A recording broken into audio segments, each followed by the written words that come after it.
നമുക്കൊന്ന് ഈ മീനൊന്ന് ഗ്രില്ല് ചെയ്ത് നോക്കാം. അപ്പോൾ ആദ്യമായിട്ട് മിക്സിയുടെ ജാറിലോട്ട് കുറച്ച് പച്ചമുളക്, ഉള്ളി, ചെറിയ ഉള്ളി, പിന്നെ കറിവേപ്പില, ഇഞ്ചിയും ഗാർലിക്കും കൂടെ പേസ്റ്റ്, പിന്നെ മല്ലിയില, മഞ്ഞൾപ്പൊടി, മുളക് പൊടി, കാശ്മീരി ചില്ലി പൗഡർ, പിന്നെ മസാലപ്പൊടി, കുരുമുളക് പൊടി, പിന്നെ ഉപ്പ്, ആവശ്യത്തിനുള്ള ഉപ്പും കൂടെ ചേർത്ത് നാരങ്ങ നീരും കൂടെ ഒഴിച്ചിട്ട് അതിനെ ഒന്ന് അരച്ചെടുക്കാം. എന്നിട്ട് അതിൽ വെളിച്ചെണ്ണയും കൂടെ ചേർത്ത് കുഴച്ചെടുത്തിട്ട് നമുക്ക് മീനിൽ എത്രയും തേച്ച് പിടിപ്പിക്കാം.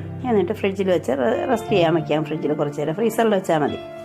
എന്നിട്ട് നമുക്ക് ഗ്രില്ലിനകത്ത് എണ്ണയും തേച്ചിട്ട് ഓരോന്നായിട്ട് അതിലിട്ട് ഗ്രില്ല് ചെയ്തെടുക്കാം. കുറച്ച് കറിവേപ്പിലയും നാരങ്ങയും കൂടെ അങ്ങനെ വച്ചിട്ട് ഗ്രില്ല് ചെയ്തെടുക്കാം.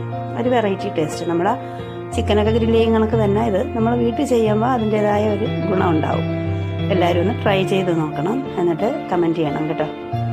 Thank you.